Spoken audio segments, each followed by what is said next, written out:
Yeah, what's good? What's good, everybody? Oh, we got another young phenom in the house, man. We're gonna keep bringing it to you, the Rebuttal Entertainment. When you come in, hit the like button, share, and subscribe. Lou, you want to tell the fans who we got here? Man, we got my main man, Bruce Shoo Currington, man. Brownsville's Yes, finest, man. yes, As sir. we promised last week, another boxing phenom on the show, and as usual, we delivered, man. Young fella, how you doing today, man? I'm doing great. I'm feeling great. You know what I mean? I'm highly blessed, and I appreciate you guys for having me on the show. It's our pleasure, Man, man. anytime, man. So you ready? You getting ready for the fight? How's Yeah, training I've been going? ready. Listen, I've been ready because the fight was supposed to be July 24th, originally, and I was already getting ready for that, training hard for that. But then since it got pushed back to October 9th, it's just just more and more training, just the same thing though. But I've been ready, man. I've been 100% ready, and I'm locked and loaded. Yeah, man, that's a good feeling to be going, man, to be locked and loaded, man. Yes, But yes, I'm gonna go back a little bit, man, because just think, your fight July 24th, it was canceled, right? yeah, You've been through a lot over these last couple of months, man. There was yeah, one yeah, incident that happened, man. You were the 2020 Olympic, you won Olympic trials, 2020, yes, and you yes, wasn't on the Olympic team, man. yeah.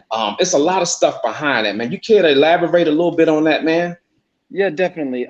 So coming up in 2020 in April, there was supposed to be a qualifying tournament in Argentina, and that was the last tournament for us guys in the Americas in order for us to qualify to go to Tokyo. But that got canceled because the COVID cases started rising, and travels and stuff like that. It just basically just prevented everybody from competing in that tournament.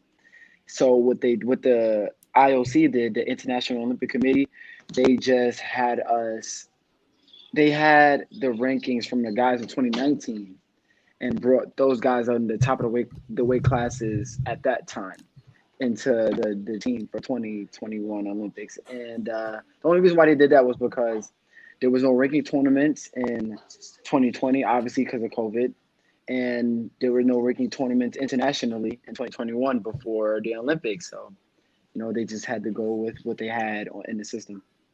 Regardless of the whoever turned pro, and they had to bring the pro guys back in just because of that ruling. Wow, Man, that's crazy. yeah, COVID fucks up a lot of shit, man. It just Yeah, messed up, man. yeah. Because I know you probably was looking forward to it. You know what I mean? Oh, 100%. I was looking forward to that. Like, it's been my whole life since I was looking forward to it. Like, I have like plenty of interviews on the internet that you could see when I was younger. I was saying that I wanted to go to the Olympics and I wanted to knock guys out in the Olympics and whatnot. Like, that was my dream.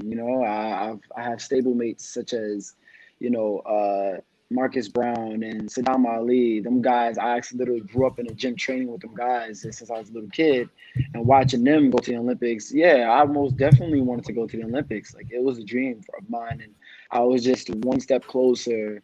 But it was like I was so close but so far. Yeah, Yeah, I you know what? understand. Yeah, go ahead. Now, go ahead, Lewis. Go ahead. I just want to say, man, you had a long amateur career, man. 44-24, am Yeah, I yeah, correct? Man, god damn. yeah. No, You but I wasn't have, playing, I was have, you? no, but I have much. I have like over 200 fights actually. I have over 200 fights in my career, and I've started boxing since I was about 7 years old. You know what I mean? Hmm. So yeah, them days from 7 to 24. Yeah, man, they definitely racked up, man. Yeah, man, that's a lot of fights. That's a lot of amateur fights, Yeah, but a lot of experience come behind that, man. one You know what I'm hundred saying? percent, one A lot of hundred percent. experience come behind that, man. You know, it's funny Yes. you said when we talked earlier, you said, it was a video out there when you was 9 years old, and the Yeah. young Shoo said, "I'm gonna take over the boxing world." When I saw that video, man, I said, "I like this young dude, I man." seen You it too. I understand? said, Yeah, yeah. I said, "This young fella get it." He was like, "Look, I'm gonna take over." I was like, "What?" But you know what? I like that, man. I like that. Yeah. I'm glad that I finally get to meet you, man. You know, in person. Yeah, same here. Same here. Because I heard so much about you, man. Your big cousin Ron. We're really good friends for the last 25 years, and over the years, he would always say, man, Shushu, man, Shushu. He gonna be the next best thing. I think he probably was around 8 or 9, because at that time, when I first met Ron, my younger brothers, Lamont Peterson and Anthony Peterson, they were making their way into the boxing world. And I would always tell Ron about them. And then he would always tell me about Shushu, right? Yeah. So one day, man, out of the blues, Ron called me. He said, Lou, he said, man, Shushu the real thing. He said, man, I'll just watch this fight. Man, he chopped this dude up like sushi. I was like, okay. And then as time go on, man, you start seeing you develop into the fighter that you are now, man. And I really appreciate being able to finally get in front of you, man. So man, that means a lot. I mean, like, that means a lot. And my cousin Ron, man, he's always been a supporter. Been a believer of mine. Since I started in the game. So, by me hearing that, him telling you about me, and you becoming, like you just knowing about me throughout the years, and you just hear about me, like, it's really dope. And I'm just gonna continue to just make you guys proud, man. Do what I do best. That's right. Yeah. Hey, so how do you think? How you assess your amateur career? How you think it went?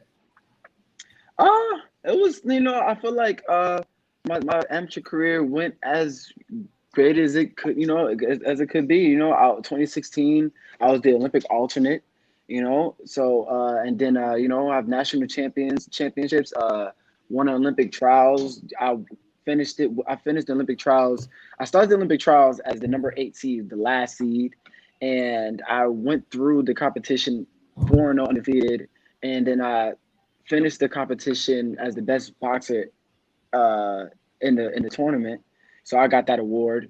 And just fighting and learning from guys in the USA team and any guys, fighting all across the world. And man, hey, I feel like my career went well. You know what I mean? I feel like, a lot of guys don't, get to experience the things I was able to experience. So yeah. Exactly. Yeah, I agree with that, man. That's a big experience for young guys, man. Shit like that. Yeah, go ahead. It really is. It really is. And what you just said, you said you was the 8th seed, but you left something out, young fella. You beat the number 1 seed your first fight. Yeah. You can't leave that out, baby, because that's starting to take home. Because what they're saying is, because you got to know, this thing, basketball, football, whatever, the 8th seed usually don't beat the 1 seed. It's a low percentage. Correct. And that's another notch to put under your belt, because it seems to me that you had a lot of steam going into the Olympic trials, because when they put you at the 8th seed, that pretty much means they left you off. They writing you off. Yo, 100%. I brought a bunch of steam going into that tournament, because you know what it was, honestly? It was like I felt like I kind of had a chip on my shoulder, I felt like, a lot of guys had, like, was doubting me. I felt like, I had to prove myself. And, especially when I was placed in the number 8 seed, it was kind of like, I don't want to say a slap in the face, but I just I said, but he was mad than a motherfucker. He want to kick some ass. That's right. And that's what I like about you, man. You know what? I'm actually tired from watching all your videos and stuff. I stayed up late at night, man, watching videos of you, so I could be able to present something to you, because you seem like you be on your stuff, man. So I had to. I want to keep up with you, man. You know what I'm saying? Yeah. Definitely, man. But yeah, going into that tournament though, I worked harder than anybody and everybody. Like, I honestly felt like I was really killing myself through working out and training, and I felt like there's no one that could be training as much as me. Because if they were training more than me, they'll be dead. That's how hard. That's how hard I felt like I was training, and I was just like came inside the ring, and I'm like, there's no way I'm gonna lose at all, because you're not about to beat me. And all of the stuff that I went through in training, somebody got to pay for this. Somebody got to, somebody got to pay for me put myself through all of this. Like, you got me training this hard, now you got to pay for this. So that's the mentality that I had going into the tournament. What do you think was your toughest amateur fight? Woo, out of the 200, man, that's tough, man. Hey, man, the one I think I'll say, man, this dude was kicking my ass, but I had to bite down to hit this chunk. It was a few guys, man. Honestly, a few guys okay. I could name, man. There's not one guy, But it's all great fighters, nonetheless, man. Yeah. Especially at a certain level, man, you face nothing but top-notch guys, man. So yeah, I've had a few, rumbles out, in my career, but Yeah, shit, over 200. I can't really place, That's man. right. Yeah. That's I can't right. really place, man. So, That's- I just like to say that I put a lot of top guys in my division. That's right. Shout out to what's up, Wheels of Steel and box enthusiasts. Thanks for chopping in, baby. What's going on? Tony, everybody in here. Yeah, Tony, what's up, Tony? Everybody want to see young Shoo Shoo, man. I gotta tell you, man, when you get to that level, man, when people starting to want to see you, you know what I'm saying? And it grows and it grows. What keeps you humble, man? Oh, my family, and my inner circle. Like, them guys keep me humble because it's just the values that I've grown up with. My dad and my mom, they really make sure that they drill, the real importance of a life in me. To make sure that all praises go to God, and not it's not to me. Like, all of the good things and the things that I've achieved in my life, nothing would be possible if it wasn't for God. You know what I mean? And, he put the things and he put me in position to be able to, achieve those things, So those are the main things that I would, remind myself to keep myself humble. You know what I mean? I'm not better than anybody, you know what I'm saying? Like, anything I see, like, I could be, anything that anybody goes through, the same thing could happen to me. And so that's the mentality that I have, growing, and one thing I wish to continue to have as I, progress into the ranks. Man, I totally agree, man. But you said the magic word. Speaking of your father, man, I hear your father used to kick ass too as a fighter, man. So what have he taught you about the business, champ? No, I mean, my dad. Okay, so my dad wasn't he wasn't a boxer. Like, we always used to watch boxing together because Mike Tyson was from Brownsville, and plenty of other guys coming up, before me, such as that Zab Judah, Eddie Mustafa Muhammad, Shannon Briggs, Riddick Bowe. The list kind of goes on with Brownsville champions. So we, always watched boxing when I was younger. And my dad was always kind of like, a business savvy kind of guy as well too. So it was like kind of bread and butter thing going into this boxing thing, with me having, the talent to be able to do it and the mentality to push myself to become, as best as I can be. And then my dad, on the other hand, doing his thing outside and, helping with promotion and stuff like that, and, building my name and things of that nature. My dad helped out a lot, but also in terms of mentality. Like, my dad is my, how can you say, custom model. Your rock. My dad is my your rock. Gotcha. That's right. Yeah, man. You know what? And I see that relationship, man. But I'm gonna change it up just a little bit, man. I'm gonna go back like Mike Tyson, Riddick Bowe, Danny Jacobs, Zab Judah, Shannon Briggs. All these guys, man, come from Brownsville, man. I'm just curious, what's it about the Brownsville fighters, man? That they just come out, they just be so tough, so good, man. Just great fighters, man. What do you think that attests to, man? Well, let me tell you a little something about Brownsville, right? Now, so you guys should know, like, New Yorkers have just something. New Yorkers alone have like this aggressiveness about them, like how the way they talk, how the way they carry themselves, and how the way even when they talk, like, it's very aggressive, and it's, you know what I'm saying? So that's that. And then when you get deeper, you go into Brooklyn. Brooklyn is like one of the more aggressive sides in New York. But then you get into Brownsville. Brownsville is the most, how can I say, at some point, Brownsville had like the murder rate. You know what I'm saying? Like, Brownsville is known for having like the highest murder rate. It's the most dangerous neighborhood in New York. It's just, a lot of people, don't make it out. You know what I'm saying? It's like, really, really tough to make it out of Brownsville because of the mentality of, a lot of people that's there. And, it's kind of like, a kill or be killed type of, environment sometimes, But one thing I can say about Brownsville is that when they do see someone, on a good path, it's not a crabs in the barrel situation. It's they push you out to make sure that you represent them and, give them an inspiration to continue to do better. You know what I mean? So they can do better. You know what I'm saying? But the thing that's different that drives us to be, you know, how we are, is just the conditions, man. Like my parents did a great job at keeping me out the streets, so I never was interested in, you know, gang stuff or nothing like that. But you living in Brownsville, you're bound to see things, you know, go through things that you can't control. Like I tell people that, you know, I've seen people get killed in front of my face at the age of 5, 6 years old, to the point where at first it seemed like it was traumatizing, but then when it would happen over and over and over again, it would just be like, oh, so this is just what happens. Like you just become numb to it. You just become immune to it, and you adapt to it. You know what I'm saying? And it's something that is not, that shouldn't be normal. You know what I mean? It brings something out of you that, you know, you never, you know that you would be able to be capable of having as a person, you know? But then when you're making it out, and then you're, you know, making it to that next level, like you have something to really fight for. And also you knowing that, you know, you're representing for like everybody that's in Brownsville that are supporting you. You know what I'm saying? Like it's something that is just, it's a feeling that's second to none, honestly.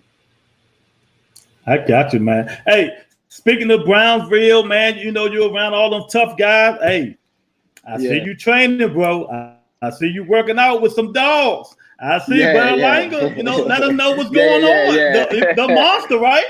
Let us know. Well, I would like to let you know, man. Me and Edgar, actually, you know, we've been great friends since we were like 9 years old. Like honestly, like, you know, he's not someone that I'm just, you know, just coming around. You know what I'm saying? That's somebody that we actually, when we were younger, we were around the same age. We used to spar. We used to spar together and all of that stuff. So, you know, me and his dad and, you know, my family, we're cool with his, you know, with his family. Excuse me. And you know, so yeah, no, he's like family to me, man. So, you know, Egba, you know, he's definitely, you know, superstar though, you know what I mean? You know, he's definitely making a big name for himself. I'm super proud of him. And me and my boy are going to be fighting on the same card October 9th. Brooklyn is going to be in the house. That's right. I can't wait, man. I can't wait, man. I can't wait. Yes. You know, you say, speak of family, man. I was watching the videos of the Olympic team, man. Even though you were alternate, you were still part of that team. And I felt like when you guys were together, you were one big unit, man. And 100%. I did realize that you was like the guy who kept everybody laughing. I watched the video of you coming in 8 o'clock in the morning, just with that energy, man. What's that environment like being around your Olympic mates, man? What was that like?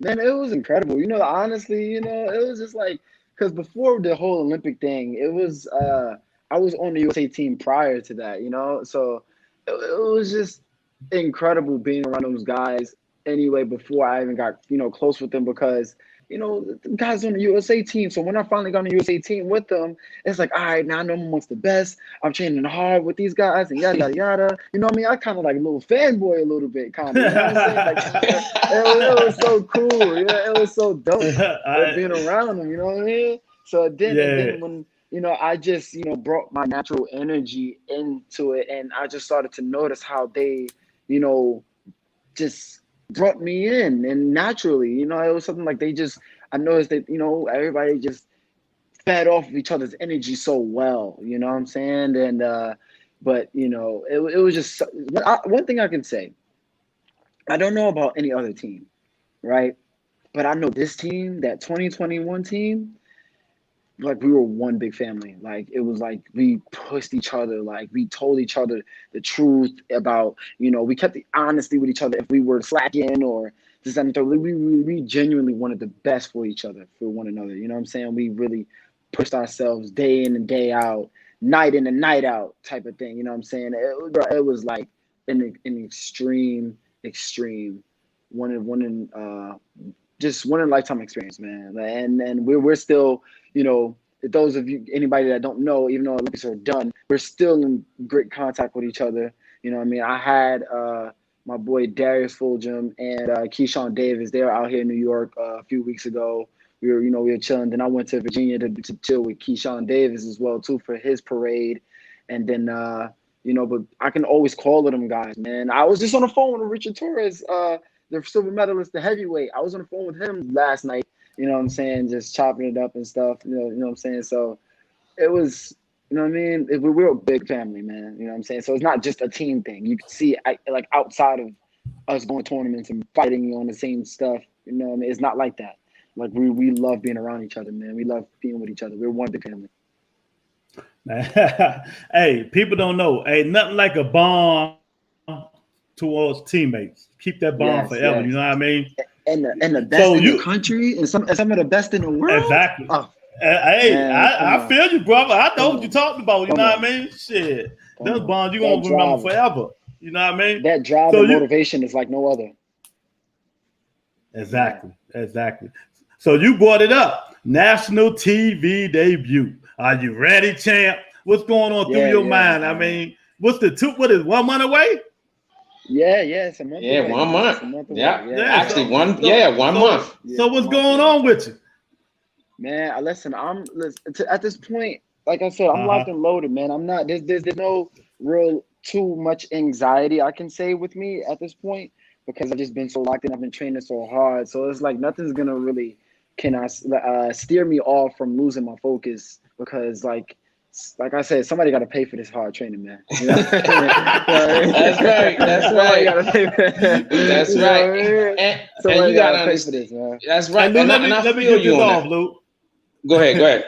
Boss Enthusiasm said, who was the toughest opponent so far? He already said that, Boss Enthusiasm. He said he can't name them, man. He had so many of them. I had so many tough fighters, man. I can't name them, but you know, I can say I've had a lot of rumbles with a lot of top guys. Go ahead, Lou. I feel sorry for the opponent that you fighting October the 9th, man. Because look, hear me out, man. You got to think about this. COVID has affected you 2 times with the Olympic trials, and then the fight was canceled, postponed because Fury can't caught COVID. So that means that you got to wait another 6 weeks. I feel sorry for the young guys that you fighting October the 9th. Somebody about to get ass whooped.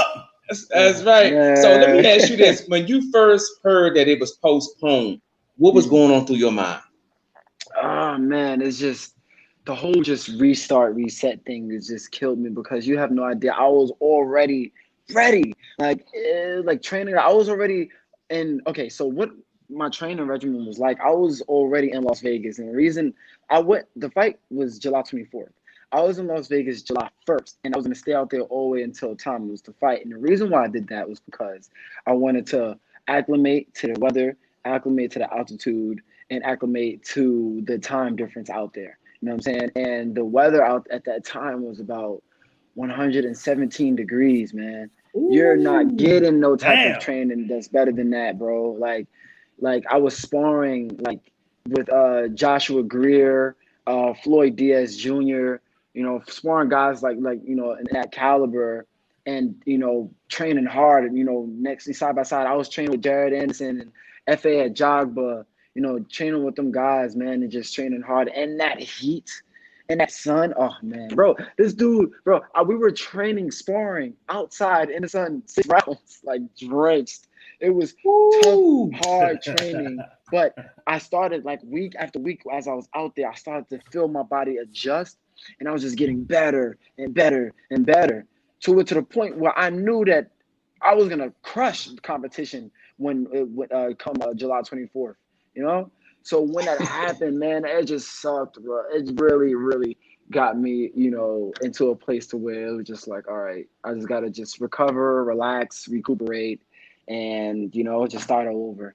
But it is what it is. You know what I'm saying? It's just like, it's good train. It's just another training camp, another regular training camp, but just to recover and just get back, into another fight. It is what it is, man. Because I train all the time anyway, so it was just just gotta just push back and then just keep my mind just focused on the task at hand. Yeah, I know how you feel. You train hard, you ready to kick some ass, then they cancel the fight. Just next fight, somebody gonna be in trouble, man. I feel you, man. But what I want to know is what made you decide now's the time to go pro? Well, honestly, like I said, I was the alternate for the 2016 team. I was very close to making that team, but we weren't able. Nobody was in my weight class was able to make the team the traditional way, like the Olympic trials and stuff like that, because they had prematurely picked Carlos Balderas to represent the 132 weight class division, the lightweight division, before the Olympic trials started. So when I was fighting the Olympic trials and everybody else fighting the Olympic trials, we were fighting for the alternate spot, you know? So Gotcha. so when that happened, I was 19 years old. I was thinking about going pro then, but then in my mind, I knew that I did not have enough international experience at the time. So I stayed humble, and I even fought internationally. And my first experience, I had a loss, but it really brought to me. I was like, okay, so I was right about that. All right, no, let me stick out these next 4 years, and do this. But then COVID hit in 2020, but I stuck it out because it was really a dream of mine. And then one more year wasn't gonna hurt. I honestly didn't think that anything else was gonna happen. I thought the worst happened once COVID and the quarantine happened. But then once I didn't make the team after that, I'm like, yeah, I'm not gonna wait another 3-4 years for the Olympics to come around. I'm getting old. I'm 24 now. That's honestly, if I was to say amateur, that would be the only reason why I would, stay amateur for the Olympics. It would not be anything else. So I'm not waiting too much longer. And, it's time to, take my, talents to the next stage and really showcase my talents to the world, man. That's Take your right. That's aggression. right. Yeah, exactly. I like that, man. I like that answer, man. But now that you're turning pro, you know what happens now. That headgear comes off, man. I watched the video. You said you had already been kind of duking it up without the headgear. But now it's full time now, baby. It's full time now. International competition has no headgear. I fought without headgear like a great number of times at this point now, but I know it will be a total difference because the gloves are smaller now as well too. More rounds in the bank. But see, a fighter like me, I'm a guy that adjusts. I never honestly felt like my style was for the amateurs anyway, to be honest. I honestly always felt like, I had pro style. I was a guy that would sometimes, I would notice I would give the first round away, and then the second round, you would see me start picking it up, and then third round, I would start pummeling the guy, But and me bringing that same aspect into that adaptive aspect into the pros, I honestly feel like I'll have like a Mayweather effect because Mayweather does the same thing. You know what I mean? You give him that first 4 rounds, he might be a little competitive, but once he gets you, he got you. There's nothing coming, and you're not coming back from it. And that's the same type of game plan that I bring to the table when I come into the pro ranks. Yeah, man. Hey, Bullet Silence said, drop a batter just to hit the like. Much respect, champ, for coming in. So what's up, champ? Shoot some love, man. That's right. That's right. We see you. Much respect, man. So like Lou said, man, you about to transition from the amateur to the pros. What's the difference? Any preparation? Anything the fans want to know? Any difference besides the headgear? Okay, I think more so is just the crowd. You know what I mean? Because I'm fighting on a pretty big stage. I'm fighting on the Deontay Wilder Tyson Fury card. So I think it's more so of that. You know what I mean? Fighting on a big stage like that, and then things being televised. It'll be showcased on. It'll be broadcasted on ESPN and Fox Sports 1. So you guys tune into that October 9th. But that's what I think. It's just more eyes. The important eyes are on you. Like the heat and the pressure is on you. You know what I'm saying? So it's either you dig in or you break. You know what I'm saying? And I'm not I'm not the guy to break, man. I show up. I show up when the lights come on. You know what I mean? That's I like to perform, and I always believe that diamonds are made for pressure. You know what I mean? Diamonds exactly. Exactly. You know what? That's what I go by. That's right. I like that, man. Once again, I was watching one of your. I think it was a picture you posted. You said something to the magnitude of, "If you're not built like us, you can't sit with us." Something to that magnitude. You want to elaborate a little bit on that, man? Yeah, I was just saying. I was just saying, if you ain't 100, then you can't sit with us. That's right. Me and my guys, we had to take a picture or whatever. I expect I'm looking at the picture right now. It's hilarious. It was just basically, just me just having my circle. You know what I mean? It's just me and having my circle and of the guys that that I truly value and are guys that I can say that are like family to me. And if you're not bringing that energy around me, you know what I mean? If you're not bringing that genuine And Jeremy is just, that's you can't sit with us. Yeah, that's as simply as just something like that. I like that. I'm gonna use that. I'm gonna steal that, young fella. Man, I've been trying to decide all these times why I got Lou sitting beside me, man. You know what I mean? I'm still trying to find out, man. But hey, it is what it is, man. You know, I'm gonna have to talk to you so I can change my circle and shit. You know what I mean? But look, tell the fans about the next opponent. You know what I mean? Tell them about who you about to fight. Well, his name is Cesar Cantu. I believe the guy's from Texas. He's a 5'9" guy. I believe he's Mexican. And he's a guy that's gonna be the first of many. You know what I'm saying? And I hope he brings his A game because I'm bringing my A game. And then and it's we got a fight in our hands, man. And I just hope everybody just tune in. October 9th, ESPN and FS1, man. That's right. I can't wait, young fella. I can't wait, man. But I'm gonna change it up just a little bit, man. Now that we're talking about professionals, man. Who in the boxing game right now that when they fight, you just like, look, I'm locked in, I'm focused. I gotta watch this fight. Who's that guy for you right now? Right now, oh man, dude. Honestly, it was always Mayweather for me. Okay. Yeah, like I love Mayweather, man. Like I don't care if he's fighting Logan Paul or Butterbean. I don't care who he's fighting, bro. I'm locked in there every single fight that he has, bro. But there's a few guys that I love watching. I love watching Gervonta Davis. He's exciting. Like that dude is really a superstar. Like he's a must-see fighter. People always want to, knock him for, I guess, I don't know what honestly they knock him for, because every single time he fights, he does what he has to do. You know what I mean? People say that he fights tomato cans sometimes or whatever, but he finishes them the way he's supposed to finish them, and he does what he's supposed to do.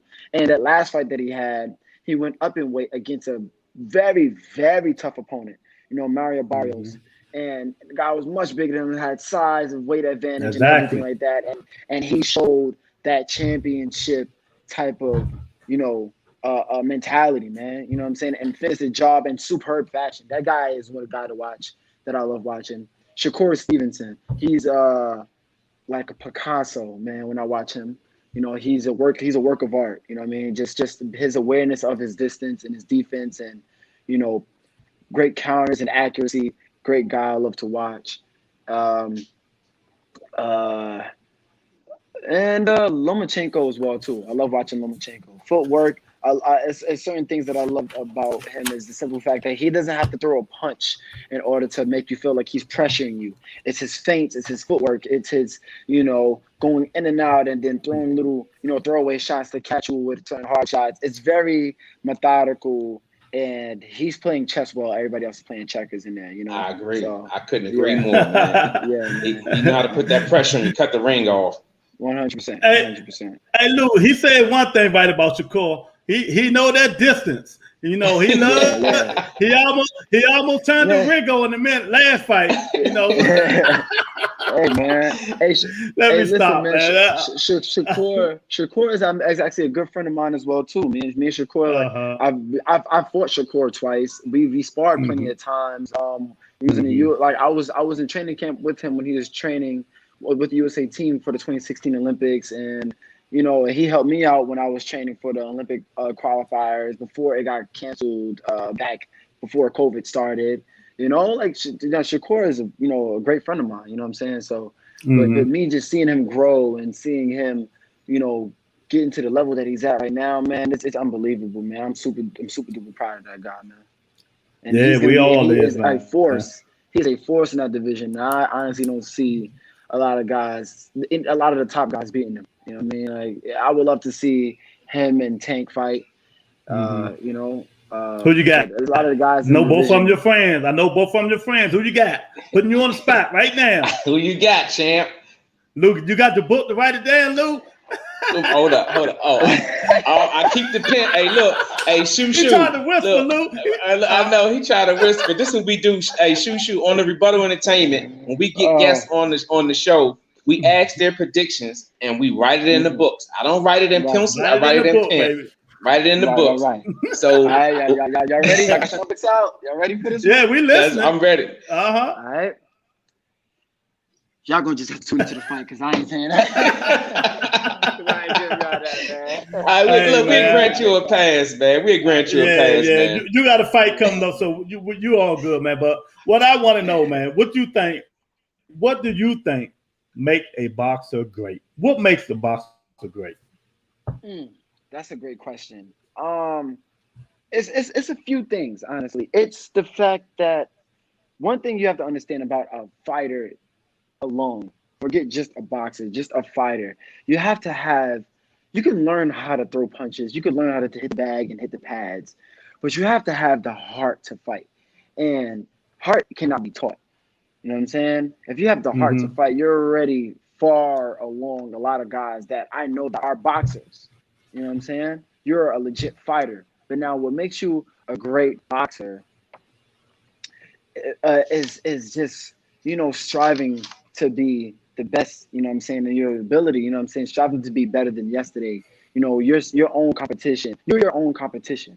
You know what I mean? Like, I don't try to say, like, I would love to be better than, Floyd and all of them guys. That's what I strive to do and strive to be. But at the same time, I'm also, working on myself as well. And, it's just making sure you just, having, your game on, in and outside of the ring. It's like boxing is a lifestyle.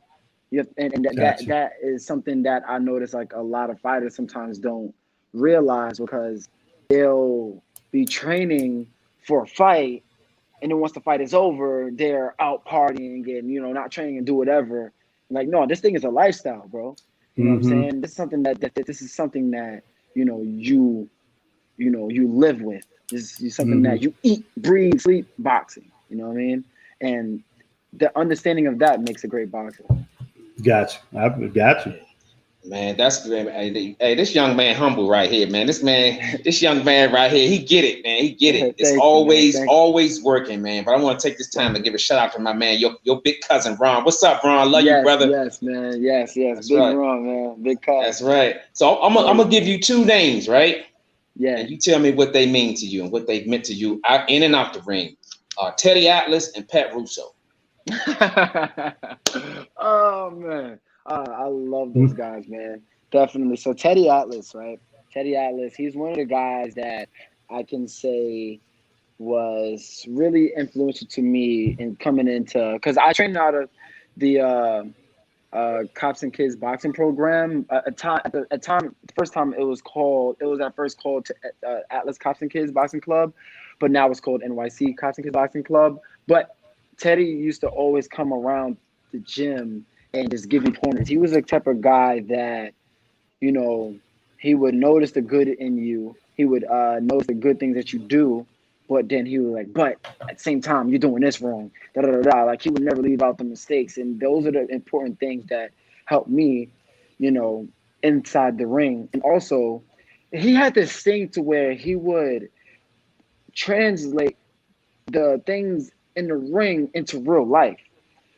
He would, like, talk about certain things that, in order to, dodge this and that, that he would say that and then transfer it into real life situations. And it gave me, like, custom model vibes a little bit, Exactly. You can tell, like, custom model had him and taught him this way. And he just, he's just doing it to everybody he comes around.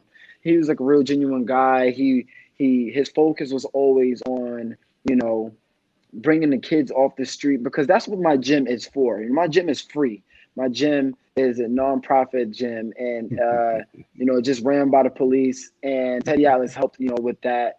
And it was all about getting the kids off the street and just giving them something to be able to do, and either to have a dream of becoming a world champion, or just to get themselves, keep themselves busy from getting into trouble, man. And we had tutors inside the gym helping kids, learn.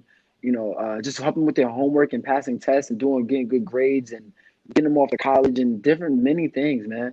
And, but Pat Russo as well, he helped. Pat Russo was like family with me.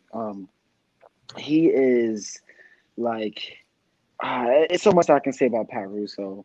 He makes me feel like the ambassador of the gym, kind of like, yeah, I don't know what it is with Pat Russo. Yeah, because you got to understand, man. You doing things, man. People are watching you. Shoot. They watching you. These young kids are watching you. He sees That's that. right. So what he's doing, he's using you as an ambassador to keep the youngsters coming. Because one video I watched, you guys, you said people who don't even fight come in there. Everybody needs that. These young guys, they need that guidance, and they come in there to get that. So they're using you as an ambassador to say, if you come in here and work hard, this way will get you. So I would imagine that Pat Russo mean a lot to you, man. 100%, man. He's family. He's done so much things that for me that I can't even really mention, but it's so much, man. Like he's just a great guy, and all in all, he's a real genuine guy. He's another guy that loves to keep the kids off the street, and that's the main reason why he runs the gym and everything. Like I remember when the gym was under construction for like over a year, and we just opened the gym back up a few weeks ago, and it was so many kids just calling him and calling me.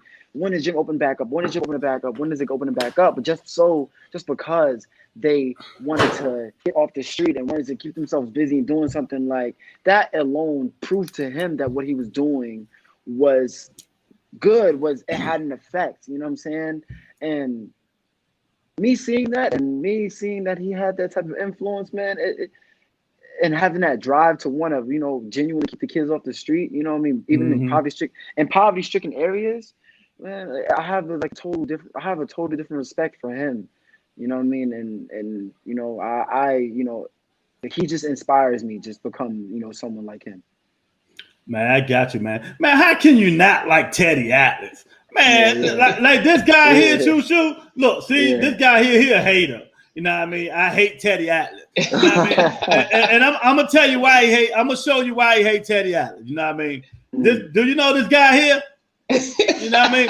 This is why he hates Teddy Atlas. Because he said Teddy Atlas keeps saying this dude on steroids, and this is his favorite fighter. Man. So if you had something to say to this guy right here, Manny Pacquiao, what would you tell him after his last fight? Oh man, listen, Pacquiao, he's a great fighter, one of the greats, man. He done so much for the sport. He's one of the most humble guys that I've seen to lace it up. You know what I'm saying? He, got the whole country of the Philippines behind him. He's a very inspirational guy, and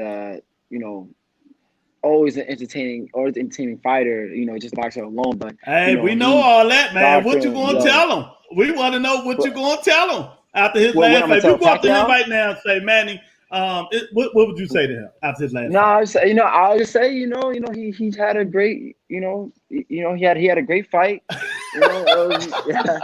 Listen, I think he had a great fight. He had a great run. You know what I'm saying? And very entertaining fight. So you'll say it in a kind way, Yeah, you let him down. Listen, man. Listen, man. If Pacquiao, listen, man. I'll tell you right now. If Pacquiao, he could still fight right now and still give a lot of the top guys in the division a problem. So you can never count Pacquiao out to this day. You know what I mean? If he wants to fight, I still support him if he fights today. So I would never tell Pacquiao it's time to hang it up. If he decides to hang it up today, later on, he can hang it up. You know what I'm saying? But hey, it is what it is. Hey, Shoo, this guy right here, if he had Pacquiao number that night, he would have called him and told him to hang it up, man. This dude right here, that's why I love this dude, man. He's one of the realest dudes I know, man. And you gotta tell him right what it is, Champ. man. I'm like, Champ, time to go one for president, Champ. Man, crazy. So I'm just curious. We've been talking for 45 minutes, man, and I didn't even get my question out of what I wanted to talk about, man. This celebrity YouTube fighting bullshit. What does Shoo think about this, and do you think it's hurting the sport? Okay, all right. So I'm conflicted with the YouTubers and guys coming in like that. I'm really conflicted because one, this is me talking as a boxer, right? Me as a boxer, it rubs me the wrong way because it's guys that don't know anything about the sport and barely even have any type of training, any years, no real years put into the sport, they're not even doing anything that I've done. And they're getting millions off of fighting guys that are not even boxers, or if they are boxers, they're not, in the same weight class. You know what I'm saying? Like it can be seen as frustrating, for guys that actually, put the pain in and the work in to get on that level and not even get half the money, not even get a third, an eighth of that money. You know what I'm saying? So as a boxer, yeah, I can. It's very bothersome. But as a businessman, these guys are bringing a whole different field of people that don't even watch Exactly. boxing Yeah. into the Yeah. sport. You know what I'm saying? And little do people know, man, they're bringing a lot of eyes into the sport, man. It's very it's kind of entertaining a little bit sometimes because it's interesting when you see guys sometimes that don't even know how to fight. They're duking it out and they're knocking each other out. Like I was kind of interested to see Jake Paul fight Nate Robinson and then Jake Paul knocked him out. Like that was low-key entertaining. I don't care what nobody says. I was like, yo, that was funny. It was hilarious. Man, knocked his ass until tomorrow, man. The one thing I don't want to happen is for these guys to take the seriousness out of boxing. Exactly. I want these guys to actually show that they cherish, that they understand the pain in the sport and the sacrifice that you have to make in order to get in the ring and do what you got to do in the sport. Like it's not a game. This is boxing. You don't play boxing. This is not something you can just pick up the gloves and just go in the ring and do. Yeah, that's right. But this is the reason why they're not fighting guys their size and their weight class. They know this. They know why they're not fighting guys like that, because they know that they can get seriously hurt. You know what I'm saying? Exactly. They do not take the seriousness out of the game. So far, it hasn't really been like that, because you see Logan Paul training. You see these guys really training. So you could tell they're not taking it for a joke. But just make sure that it just keeps that genuine feel of a real fight. And that's all I ask, man. Have fun with it. Do your thing. Continue to bring more people into the gentleman sport. Keep making it more lucrative than what it is already, and have fun, but keep the seriousness in it and respect the sweet science. That's it. Right. I'll tell you what, hey Lewis, let me say this before you go, man. I want you to know that light-skinned Lou I got a whole bunch of stuff. He ain't going nowhere. Light-skinned Lou don't like it because I had two younger brothers that came through the amateurs, the pros, and I seen the work and dedication that they put into it. So I feel like it's a smack in the face. That's my opinion, and I'm entitled to it. You go ahead, Lewis. You have every right to be entitled to that, man. You have every right. Man, I want to give it a shout out to Tony. Tony, real quick. Hey, thank you, man. I appreciate you, man. You could. That's a female. That's a lady. That's a young lady. Oh! I'm sorry. Excuse me. That's a young lady. Yeah. I appreciate you. I appreciate you, and you can watch my journey. Continue to tune in, and October 9th, tune in into my fight, and just hopefully I'll make you a fan. Oh, you will. She a fan. Believe me, she will. But so let me ask you this: you see what's going on? A lot of turmoil. The PD used with with this guy. How do you feel about this guy? Oh, Oscar Valdez. Yeah, the PD, the herbal tea and all that bullshit. Man, listen, hey, man. I'm actually one of the healthier guys that you'll probably come across in the boxing game, because I'm plant-based. I've been on a plant-based diet for about 4 years, and this is a lifestyle thing for me, and I take pride in it. You know what I'm saying? So I don't want to make any assumptions or prejudge. Because they say that's our job. You know what I'm saying? I don't want to do that because he says being that he says that it came from herbal tea that he taken, and there's no actual proof of otherwise. I'm not gonna prejudge. So it can. I'm just gonna go on from what was given to me, and but for anyone that purposely do these things, completely disrespectful. Have no disrespect for anyone and that does it, because the type of time that we put in, the type of pain that we put in, the risk of that we, of us fighting. Every single time we step in the ring, like people literally die in the ring. You know what I'm saying? People literally get injured. You have guys that that are never the same after, fighting, from certain injuries and stuff like that. Bro, like, come on, you're gonna literally put yourself, and spike yourself up in order to, just so you can win a fight and not really care about the person's well-being after. Like, come on. Like, it is what it is. If everything was, natural, things happen. But you're literally out there, you know what I'm saying? You're cheating, bro. It's really a cheating. There's no respect for any guy that does that. It's mano a mano, man to man. Just duke it out, and the best man wins. Simple as that. Exactly. And that's how it should be, on a level playing field, man. But I want to go back, and that was going to be my next question you had brought up, man. You being a plant-based, you having a plant-based diet, man, for what, last 3 or 4 years? From my understanding, you went from 132 to 125 easily because of this plant-based diet. You want to elaborate a little bit on that? Yeah, so I actually want to tell you guys that I went from 132, then I went to 141, then I went down to 126. So I went, So when I was 132 and then I went up to 141, I was still, eating regular. I would say, like, eating meat and whatnot. But it was something that I always knew that, but I never really paid attention to. Like, I always noticed, like, I would have chest pains and acid indigestion, and then waking up, late and feeling sluggish, getting up out of bed, and feeling really bad during training. Like, a lot of things were happening with my body that I thought was normal because that's all I was doing for all my life.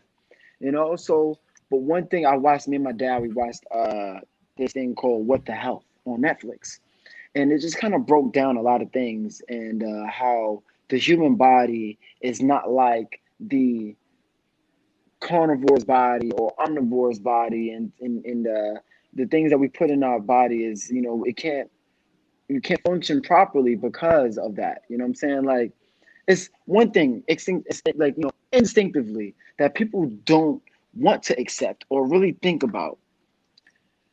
When a lion sees a gazelle, it looks at it and it's just like, oh, that's delicious. I want to eat it. I don't look at a gazelle and think I want to eat that. I don't look at a live chicken, a live pig, a live cow when it's alive and think instinctively that I want to eat it. You know what I'm saying? We have to cut it up, dress it up, and make it look nice. You know what I'm saying? It has to be, it has to not look like a cow. It has to not look like what we're eating in order for us to eat it. And then we put vegan stuff on it. We put the seasoning, or we might put some parsley leaves on it and all the different flavors from the ground to make it taste better. Because, you know what I'm saying? Like, you're not about to eat no raw chicken or some bland chicken. You know what I'm saying? You know what I mean? You got to put the whole seasoning and things from the earth to make it taste better. But that's what, you know what I'm saying, we should naturally eat. That's what we are naturally attracted to. We are naturally attracted to those foods. You have to understand that carnivores, they have different eye color spectrums than us. They can see gazelles and all these different type of prey in the bushes that try to camouflage in the bushes that we can't see. We, as humans, our color spectrums are broad in seeing grapes and fruits and grape, to know that when a fruit is ripe. We are genetically made to those things. So for a reason. Like, carnivores' intestines are much smaller than ours, and their acid in their body, the stomach acid, is I guess hotter than ours because it breaks down the food. There's a reason why when we eat meat and stuff, we have cancers and stuff, because it takes a little longer to get through our body. It's so much things that I can break down that was taught to me through that one documentary. Yeah, see this plant-based diet, man. This it's deep, man. I need to get on that shit ASAP. Right, I'm gonna call you after the show, young fella. Hey, look, will that shit help in one day? I gotta go talk to mom. Look, man. It's something serious. It's something serious. It's something serious. It's something that I definitely recommend for anybody to do. That's, you know, that's an athlete, that's not an athlete, you know what I'm saying? Just put them type of meals inside your diet, even if you don't want to go full vegan. Have certain days during the week where you have vegan days, you know what I'm saying? Just have that option open to just make you feel better, and then feel the difference of when you're eating that pork or beef or chicken, and then when you're eating your greens, you know what I'm saying? Your roots, when you're eating those things, you see the total difference. Hey, man, Jamal Hill wants you to answer this question, man. He wants you to know what you think about his favorite fighter, Keith Thurman. Keith Thurman is I like Keith Thurman, man. I mean, I would say, you know, I would have loved to see him fight Errol Spence, you know, when he was healthy and, you know, active, you know what I'm saying? But nothing you can say really about Keith Thurman, because he has. That's right. Tell him, Chad. Tell him. Listen, he has beat Sean Porter. He has beat Danny Garcia. You know what I'm saying? He has beat these guys. You know, I have nothing but respect for him. You know what I'm saying? Even when he was coming up in the ranks and he fought Jesus Soto Caras, and that dude is a really tough Mexican guy, and I believe he got hurt in that fight, and he came back and, you know, showed that he had, you know, a lot of grit in him. I respect him a lot, especially when he fought Luis Collazo. He got hurt to the body, and you know, came back from that fight. Or even when he got dropped with Pacquiao, he made the fight closer than a lot of people would have thought, because he had fought and got a lot of rounds back in the. It was a very competitive fight when he fought later rounds. Exactly. Right. I felt like that Pacquiao didn't get that knockdown. I thought Thurman probably would have pulled it out. Listen, that dude is no joke. You know, tell him, champ. Now you talking his language now, man. Now look, now he all on your side. Now you talking his language, man. Hey, look, I look at boxing, man, right now, and it's in good hands. You know what I'm saying? I think of Tank and guys like that. Then I look at guys like you who's making their entry now, and just based upon your amateur background, it's going to propel you into the professionals, man. So. Thank you. The next generation, man. You got 3 guys that's with you that signed with Dan's, right? Say it again. You got 3 guys that's with you. All of you guys are signed now. And all of you guys were like in close niche, right? No. What 3 guys? Well, I'm not sure. We talking about Rashawn Madden and Solomon. Maddie. Yeah. Nicole Solomon. And Nikita Bobby. Yeah. I'm not signed to anyone. So I want to put that out there. Yeah, I'm independent. I'm not signed to anyone. Yeah. Those guys, they're respectively signed with Eddie Hearn and stuff like that, and he's moving them well. I like what he's doing with them and everything. But I'm at this moment, I am, you know, independent. I make my own. I like that. I like that, man. I like that. Let me see what I got him out of a bottle vault. Let's see what we got. 3-fight deal or something. Let me read these things off. Boston Enthusiasm says, "Look how big a giraffe grows from just eating leaves and grass." Hey, right? Yeah. You know what I mean? Yeah. Jamal said, "My man smart as shit." Oh yeah, I appreciate that, Jamal. I appreciate that, man. No, but I was about to say my statement. I was gonna say that some of the strongest animals in the world are vegan, like a rhino, a gorilla, an ox. Like when people say, "Oh, you should eat meat, you'll be strong as an ox." When have you ever seen an ox eat meat? You know what I'm saying? You know what I mean? I got you. Yeah, an ox, he deep with this, man. Rhino, a gorilla, strongest animals in the world, and they do not eat meat. You prove you're not saying anything to me about eating meat.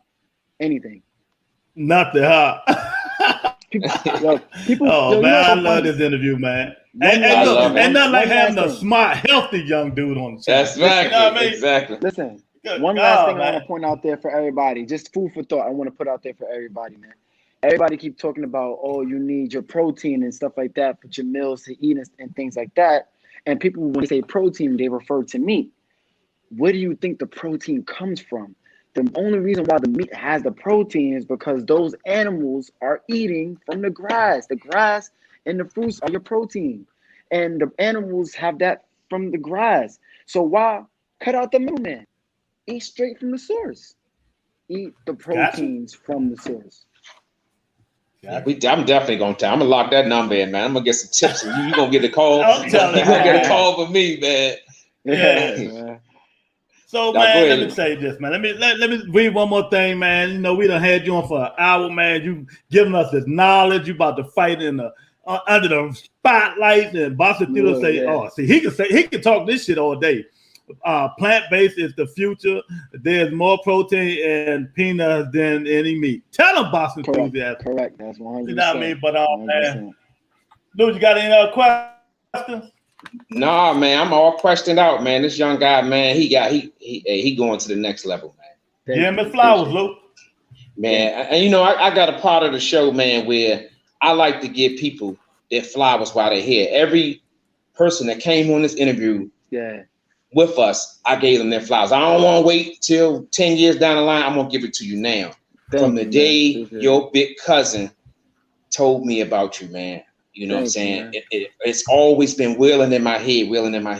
And as you start to get older, coming up in the ranks, man, you know, you made a hell of a name for yourself, young fella. Thank you, man. You represented boxing. And it's young guys like you that make guys like me as a podcast beginner do their research. I was up all last night researching I can tell. I can tell. Everything you posted, I went through it with a fine-tooth comb, man. And it just does my heart, man, to see a young guy like yourself coming up, representing Brownsville, boxing, all of the tough things that you went through, you know, being up in Brownsville with shootings and all that kind of stuff. But you stuck strong, man. You stuck to your guns, and you're propelling yourself to the next level. And that does my heart well, man. So I want to say to you, I'm proud of you, young fella. Keep working hard.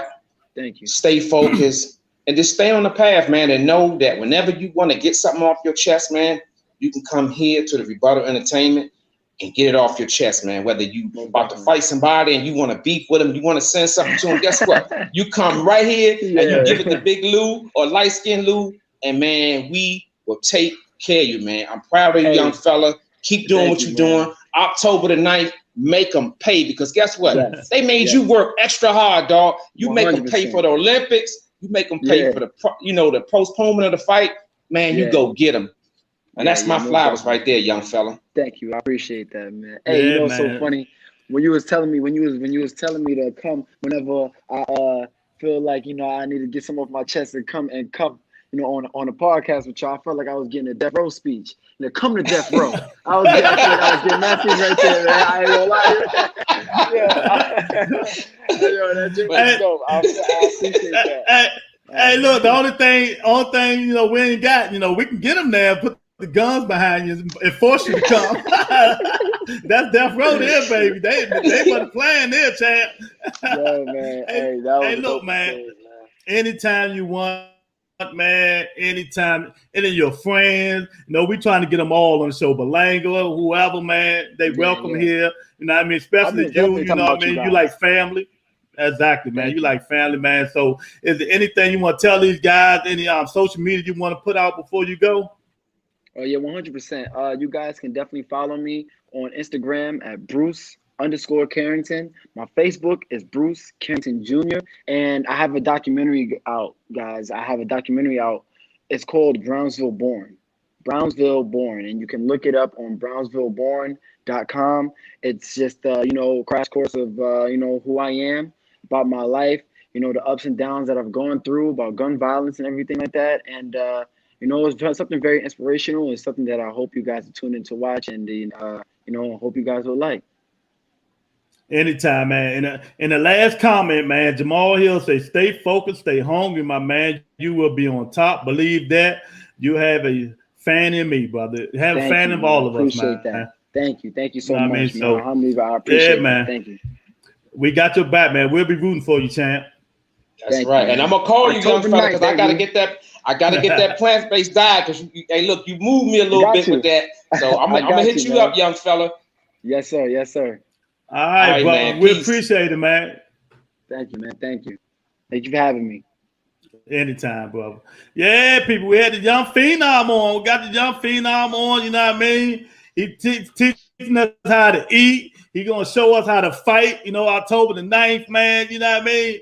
It's all good. It's all good, man. You know what I mean? Luke, what's going on, man? What you think? Not much, man. Look, man, first of all, another phenom another interview, another great interview. That young guy, man, he got a nice head on his shoulder, man. I really like that young dude, man. This is the reason why we do what we do, man. This young guy right here will put boxing to that next level. He'd be one of the guys in the forefront of boxing in the next years to come, man.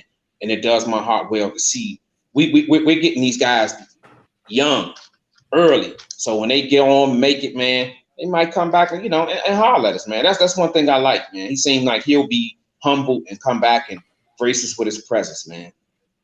Exactly, man. Exactly, man. You know what I mean? And the thing about it, all the youngers we have on, all of them, they're smart, they're intelligent, they're well spoken. You know what I mean? They know where they want to go. They know who leading them. I love this shit, man. You know what I mean? Yeah. Everybody wants the big boys. You know, I mean? We wouldn't mind having the big boys, but the little boys will turn into the big boys. You know what I mean? Exactly. So it's all good with us. I love it, man. I love it, Lou. Yeah, it just lets you know, Lewis, even though all this bullshit that's going on in boxing, we weaving through the goods and the bads. This is another reason why we have hope that boxing will return to the golden age, man. Young guys like that, man. Exactly, man. Boxing through to say a lot of these prospects put most of their experienced guys to shame. Exactly, they sure would. They do. They really do. That's a good point, boxing enthusiasts. You know what I mean? Tony say, great interview. It keeps getting better each week. Please continue with the platform to highlight their careers. Yeah, we're going to do our best, you know what I mean? Because somebody got to put them on, Lou. You know what I mean? Right. Somebody got to put them on. You know what I mean? The Keith Thurmans of the world. That's right. Will still thought he had something there. Will still thought he had something there, Lou. He ain't had nothing there. He flipped the script on him, big fella. Oh, man. He sure did. So, Lou, let me tell you what's going on. It's word on the grapevine. I ain't hear Mike Carpenter said it, but, somebody else said it, that Little Bud Crawford and Porter had come to some kind of agreement before the purse bid. But not the Vapato, somebody else, And, okay. We're not going to officially say that until Mike Carpenter said, because that's who I listen to. What you think about that, Lou? I love it. Shit, that's great, great. Because Lewis, this is two of the fights that I have been wanting to see. I want to see what Crawford is really made of. Can he do good against another great fighter at 147? Sean Porter. Mm-hmm. Can he handle his style? Can he adapt? All this stuff I want to see, Lewis. I want to see this, man, mm-hmm. because it's got to happen. So you telling me that guy is saying it, that gives hope to my heart, man, because this is one of the fights I want to see. some kind of hope, huh, Lou? Some kind of hope, man. Hey, big fella, I really appreciate you always wanting to see me happy, man. Always wanting to see me happy, big fella. I like that. Bob students say that Fury Wilder card shaping up pretty decent. Yeah, it is. You know what I mean? Young Champ gonna be in that joint. It's really gonna be decent now. You know what I mean? Speaking of Fury and Wilder say gonna knock the dude head off, man. I really believe he's gonna try too, man. You know what I mean? Them fights coming up, Lou. Hopefully the COVID don't fuck it up, man. You know what I mean? COVID stopped a lot of stuff. We supposed to have a hell of a fight this week. Brandon Figueroa supposed to fight, man. See, there you go. You about to make me depressed, man. I'm about to go into my vault. You're gonna make me go in my wine vault, man. Hey, man. You gotta teach. We gotta speak the knowledge, speak the facts. Yeah, we do. Know what's going on. You know what I mean? Yeah, we gotta keep them. We gotta keep them on their toes, man. We gotta keep them on their toes. But I'm really, really building up to this Wilder and Fury fight, man. It's like I said a couple of weeks ago. It's gonna be ups and downs. And right now, I think the heat is rising on this fight, man. But did you hear what Eddie Hearn said? He said there's a strong chance that Fury might want to pull out of this fight, man. Fury don't want that wreck. You see that shit? He don't want that wreck no more. Fury said, what I call Wilder? The Black Aquaman. But you know what, Lewis? I can't really, you won't know what he's worked on until he get in the ring. But I don't know about you, but I just see some different energy about him, man. The way he lining his shots moving up. Bob, man, look. He hit Malik Scott with the bodysuit, the protector, so hard after that joint, he's spitting up. Malik Scott spitting up, yeah. And what So do that's I gonna be like him always hitting that say blubber. on here, Lou? Blubber. There you go. Blubber. Hitting that blubber. What do hitting I that always blubber. say, Lou? Hitting that blubber. I ain't even had to say it. Man, if he hit that blubber, dude, just hit the blubber, Wilder. You hit that blubber, his fat ass gonna fold. You know what I mean? It's right there to get. Take the body and the head will fall short. I'm telling you. That's right. Man, Malik Scott was throwing up, man. Malik Scott like, that shit hurt. I'm like, damn. That dude hit like an ox, man.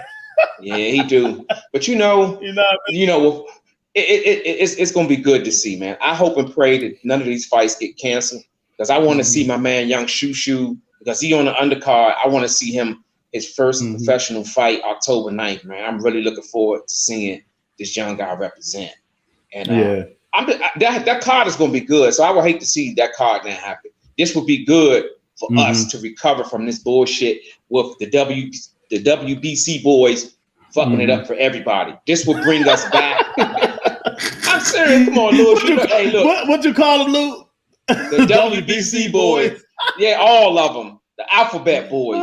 They fucking it up for everybody. So I think with this card happening in 4 weeks, it'll bring some air back in the boxing. Because one thing you said to me, Lou, you was like, Lou, you're too emotional. You get wrapped up in stuff, and you got to learn how to breathe. Yeah. When I heard about this, I was worked up.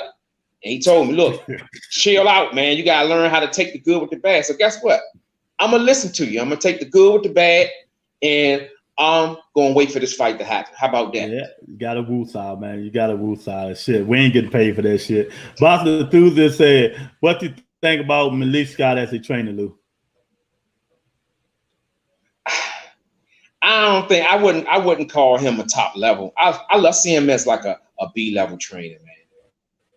I mean, for real, I haven't watched much of his fighters, but from what I've saw, I don't see him as a Teddy Atlas or. Well, he ain't got no fighters but one, Lou. Yeah. I just don't see how he look next month. Yeah, right. I will say this. I mean, I will hold that thought until after this fight. How about that? Exactly. Yeah. How about that, man? Yeah. Boxing Enthusiast, ask me after the fight. You know what I mean? If Wilder listened to him, it seemed like he doing a hell of a job, you know what I mean? Showing him what to do, bobbing and weaving, come in and out, you know what I mean? Fainting and shit like that. Yeah. What I will say is this. If Wilder show him and go in and do his thing, I'll let you know. What I will say is this. It helps that he used to fight, right? It helps. Yep. It helps because he's been in the war before. He had a pretty good record. He just, he fizzled out late in his career, but that doesn't mean he doesn't know what exactly. So I will hold judgment after the fight. How about that? Exactly. Very knowledgeable about the sport. Box Enthusiast saying, and we beat criminals, the WBC. That's right. We call them the alphabet boys. How about that, Boxing Enthusiast? Hey, no. Oh, that was new media, but he don't call them that. He called the other people the alphabet, blue blood, and the alphabet boys. That's what he called them. I love it, man. I like to make up my own shit. How about that? You like to make up your own shit, Luke? That's right, man. They like to freestyle, man. Because we got our platform, man, and we doing what we doing. We got to talk about this, Lou. Your man, Lou. Your man, Tony and Melinda, man. Donald Trump and Donald Trump Jr. What the hell was Thriller thinking to make these dudes commentators on the main event? The floor is yours. Explain it to me, because I don't understand. All I can tell you is money washes money. They are Republican supporters, and they looking at it as getting votes. How in the hell, what the fuck, what good is Donald Trump going to do at a fucking fight? You tell me.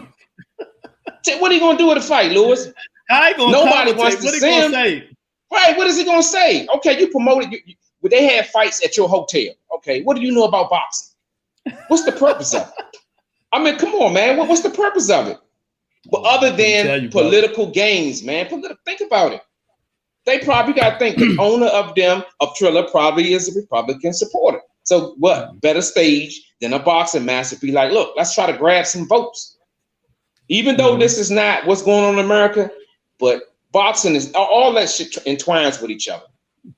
So what I will say is, how can you imagine them commentating? What they gonna say? What is he gonna say commentating? I don't. You know what? For the life of me, I can't think of that because he don't know shit. Oh, Lou, they didn't let me be in there beside them. Oh, sure. Just like I did that Godzilla joint. Oh, I could do Donald Trump real good. Look, every time Holyfield hit him, he gonna be like, "Oh man, that's a Republican punch. Oh, that's a Republican. Oh, the Democrat came back." Hey, look. What about the House? What about the House? The headbutt. Oh, hey. The House headbutt. Tony, what you mad at? Oh, Tony mad at you, Lou. Nah, she mad at Trump. My big sister ain't mad at me.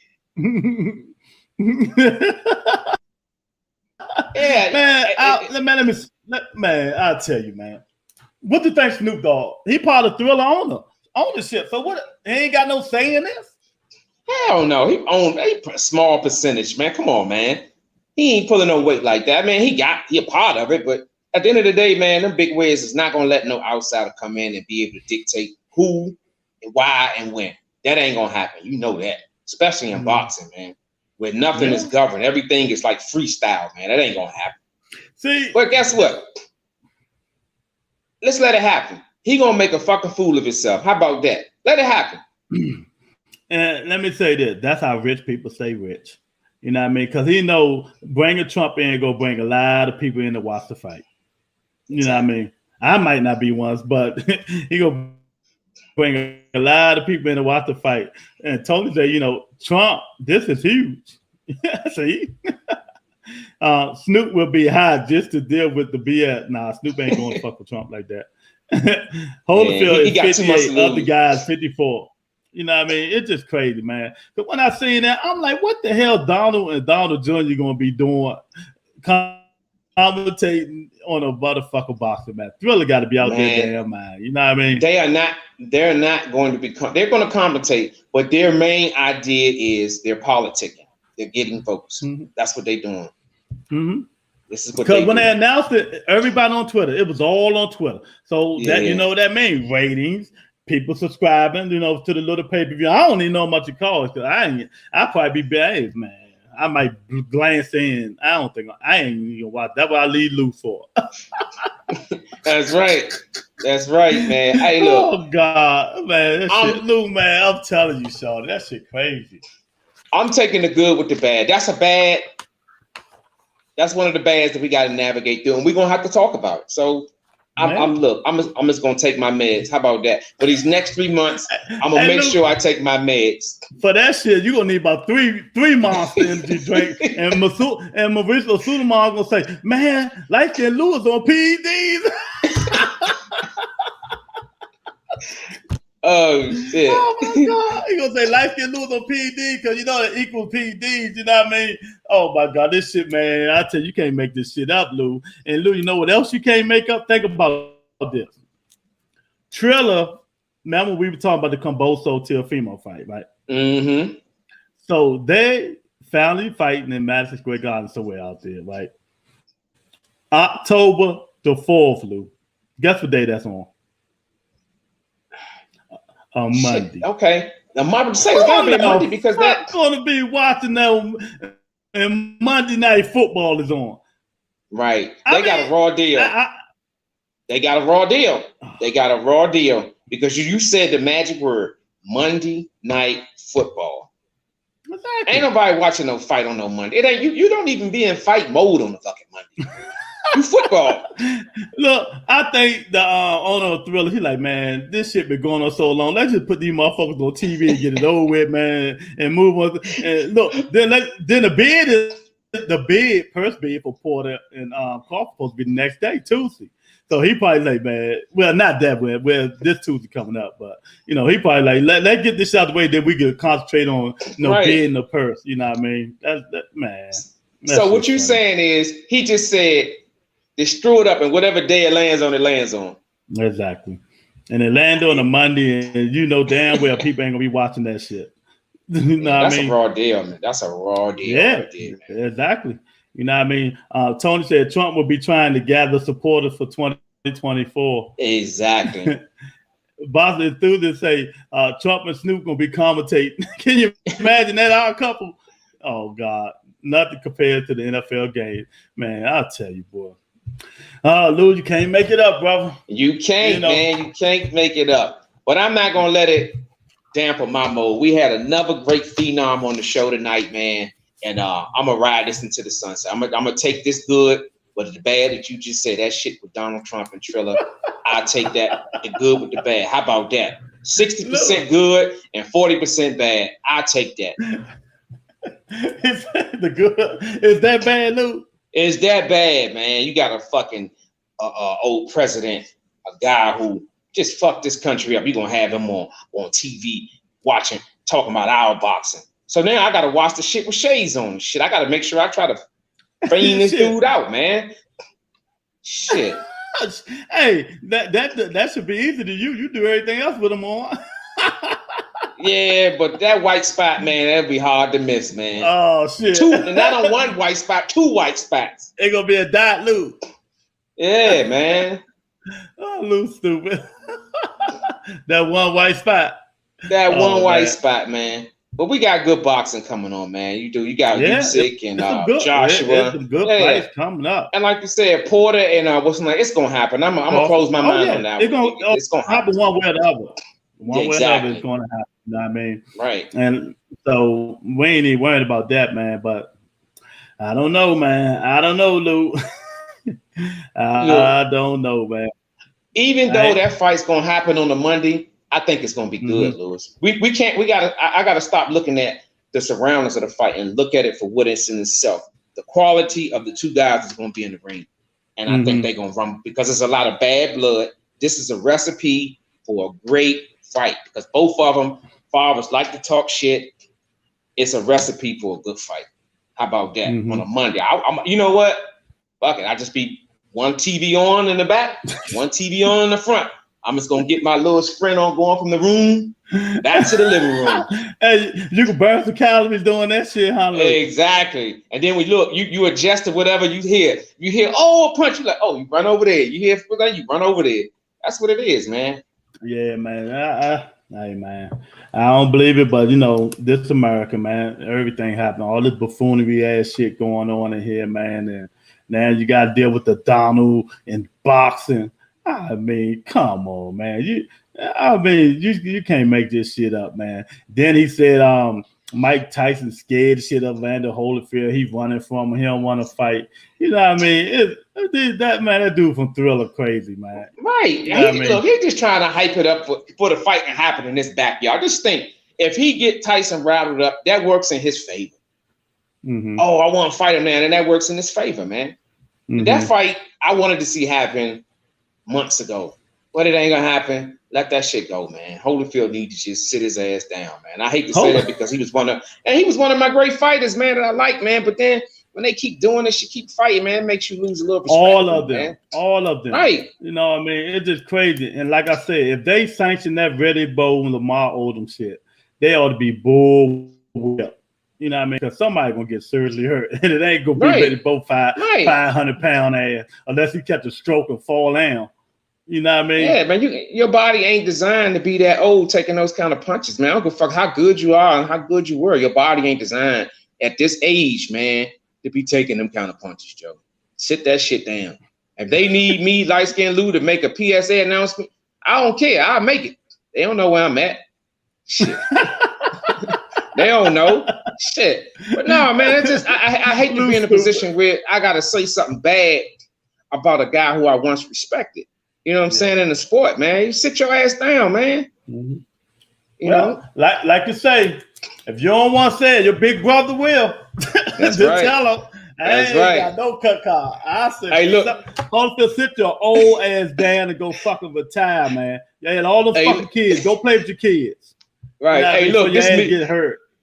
This me right here. Well, I got something to tell y'all, but I really don't want to say it. So I'm gonna pass the mic. I pass to you. You be like, sit your ass down, you old motherfucker. I mean, can't nobody want to see you throw no punch. Y'all old people keep coming back in the ring, you know, taking this glory away from these young guys. Then one of y'all get hit and die, and he shouldn't have been in. Man, stop it now before you get hurt. They tried to get what's my man name? Tito Trinidad said, man, y'all mind. I ain't coming back in that shit. Man, last time I seen him, man, he looked like a little gerbil, man. Nigga fat as shit, man. Stay retired, man. You put your work in, man. Just sit down and just enjoy the life, man. That's what, I could deal with the Jake Pauls and the Logan Pauls and all that shit. But with the older fighters, man, including Tyson and all them dudes, man, people like seeing it because the younger guys never seen them fight before. You know what I mean? Us older guys, we seen them fight before. Mike Tyson can't beat none of them heavyweights. I'm telling y'all right now. Hell no. Did y'all see his last 3 fights when he was pro? 4 fight, he was slept. Right. He's there. And I get it. He wasn't working out. He wasn't in the right mindset, but that doesn't make any difference. You're older now. You're like 20 years older. You're a boxer. Your family a boxer. You don't make up no excuses. You know what I mean? You don't. You get in the ring, you healthy. Exactly, man. You know what I mean? He can't, he look good moving and doing a lot, but when one of them dudes land them punches on his ass, what the motto, Luke? What do they say? I mean, well, my motto, to give a punch, to take a punch. So exactly. You got to be able to receive as much as you give. Can he receive them? Exactly. And I don't think he can give them. Shit, fuck Mike Tyson. How old Tyson? Holyfield 58. Tyson got to be about the same age. Or maybe 2 years younger. No, Tyson is 50. I think Tyson 50. Yeah, did I say 56? Yeah. He got to be something like that. Yeah, motherfucker. Too fucking old to be fighting. How about that? I don't need no number, no age. He too old to be fucking fighting. Like, how old is he? He too old to be fighting. How about that? Yeah, yeah, man. I just look at it like this, man. I look at it like you, like Logan and them, Paul brother. I don't mind that because they're young. And it should be entertaining. Bringing new fans and all that shit. Bringing new fans. Yeah, I think Shushu said a lot of stuff that it made me wheels start moving in my head. It's from a business point of view. I can't knock a man for wanting to hustle. He doing it the right way. He ain't out here killing nobody. He in the ring, conducting a service, boxing. So I'm not mad at that. It's just the older guys, man. I worry about their health, Lewis. At the end of the day, I joke around a lot, man, but I worry about these guys' health, man. I do. Exactly. That's why I don't want to see no Reddy Bow and no damn Lamar Odom. Yeah, because they already slurring their words, man. Landing a punch on Lamar. Really? It ain't gonna be nothing nice, man. It ain't gonna be nothing nice, Lou. But it is what it is, man. Lou, put a public service announcement out because people in here, they still in here. PSA announcement, man. Tomorrow, the Cowboys and the not that shit. Hit the like button. Nobody care about no damn Cowboy. Oh yeah. I'm gonna do that afterwards, man. If you in here, I get excited, man. My team playing tomorrow. I'm sorry, I had an energy drink, man. But yeah, if you in here, man, drop a like, man. Show us that you really care about us. Drop that like, man. Wipe your feet before you come in, and dance from the wiping on your way out. Drop that like, man. Exactly, man. So another good show, Lou. Another good show. Tony in here running rampant. What's she talking about? Pittsburgh Steelers? What is she talking about? That's one fight I will not watch. Nothing compares to the NFL. Ha ha ha. Okay, well look, Tony must have had an energy drink like me. I'm gonna call you, Tony. she might have had something in that motherfucker, man, Lou. But Tony is on a fire tonight. Yeah. So, Boss Enthusiasm, man, thank you for coming in, man. We really appreciate the love all the time. But wait a minute, we can't go. Lou got merch on. Y'all see Lou in this merch? That's right. Oh man, see that? I'm waiting for my hat. When my hat get here, it's gonna be on. But you know what? You ain't even gotta rub it in my face like that, neither. But Bubba Entertainment, the merch, baby. Go support the merch. I know y'all like that shirt. I know y'all like it. Baby. Yeah. We doing good things over here, getting that merch together and shit like that, man. We gonna be big one day, man. That's right. I got the TI. Oh yeah, Tony got the mug, Luke. Okay, Tony, did you break that journey in yet? Oh, she probably been.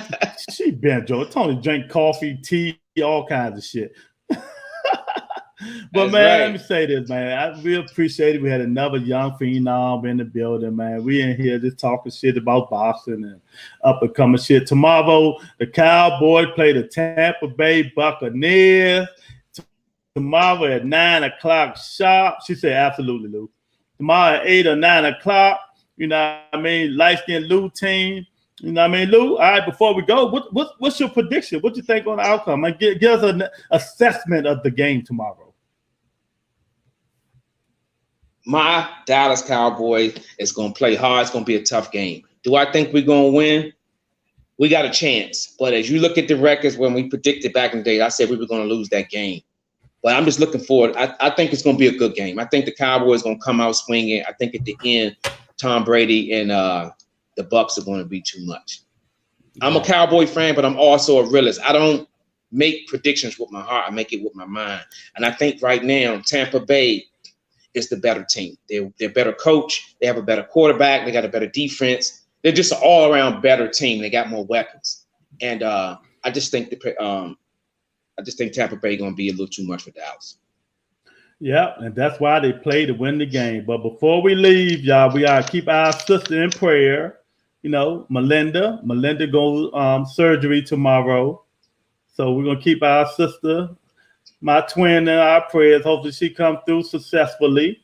You know what I mean? We love you, Melinda. That's right, and you know, hopefully, you have a successful surgery tomorrow. We all be praying for you. You know what I mean? Because there ain't no show without Melinda, baby. You can believe that. What? She bring that fire, man. She the gasoline, the kerosene to the fire, man. We need that. Hey, Lou, Jamal almost chewed me out today, Lou. I saw that. No, we was on the phone talking. Oh, okay. I thought you were saying because you tricked him.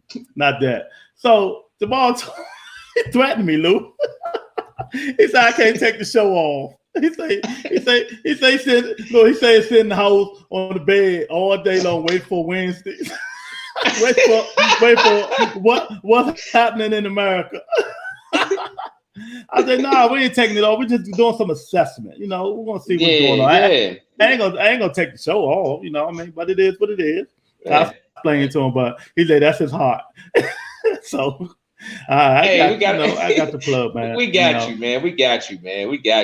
It's one of those things, man, where you got to shake shit up a little bit, Lewis. And I think, when it's all said and done, we'll come up with something, man, that's feasible for everybody, man. You know what I'm saying? Exactly. Tony said prayer for Melinda. Exactly. That's right. And what's it? Jamal, she laughing. But thanks everybody for coming in, man. I really appreciate it. Another good motherfucking show, man. Another good show. I love it, man. Even these dudes here, man. I love these dudes here.